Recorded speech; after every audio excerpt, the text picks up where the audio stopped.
নমস্কাৰ স্বাগতম জনাইছোঁ আপোনাক মোৰ চেনেললৈ দুহিতাৰ আজিৰ ধাৰাবাহিকখনৰ যিটো খণ্ড হ'ব সেই খণ্ডটোত আপোনালোকে ৰোমান্স সত্যৰ সন্ধান আৰু দুহিতাৰ যি নিজৰ এক্স শিৱমক পাহৰিব পৰা নাই সেইটো আজিৰ খণ্ডত আপোনালোকে দেখা পাব।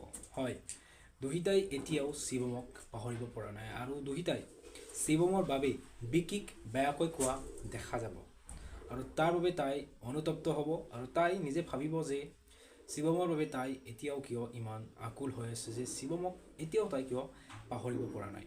আজিৰ খণ্ডত আমি এইটোৱে দেখা পাম যে বিকিক বেয়াকৈ ক'ব দুহিতাই আৰু আনহাতে অন্তৰাই অনুৰাগক নিজৰ মাক দেউতাকৰ এগেইনষ্টত লৈ যাব।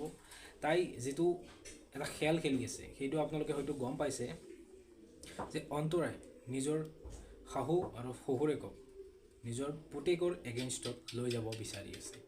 আজিৰ খণ্ডত আমি এইখিনি বস্তুৱেই দেখা পাম আৰু আমি এইটো বস্তু দেখা পাম যে দুহিতাই এতিয়াও তাইৰ যিটো এক্স সেই এক্সক পাহৰিব পৰা নাই আৰু সেইটো বস্তু একেবাৰে স্পষ্ট হৈ গৈছে।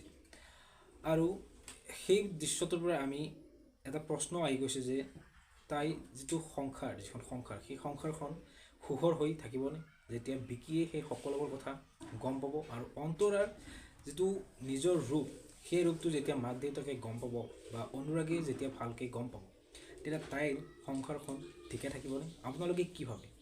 যিটো দুয়োটাৰে চিন, দুয়োটাই বেলেগ বেলেগ ৰূপত আছে। দুহিতা আছে নিজৰ স্বামীৰ এগেইনষ্টত, যি স্বামীক মিছা কথা কৈ আছে বা স্বামীৰ পৰা কিবা কিবি লুকাই আছে, আৰু অন্তৰায়ো সেই একেই কাম যে স্বামীক মাক দেউতাকৰ এগেইনষ্টত হৈ যায় আছে। আজিৰ খণ্ডটো চাবলৈ খুব ইণ্টাৰেষ্টিং হ'ব।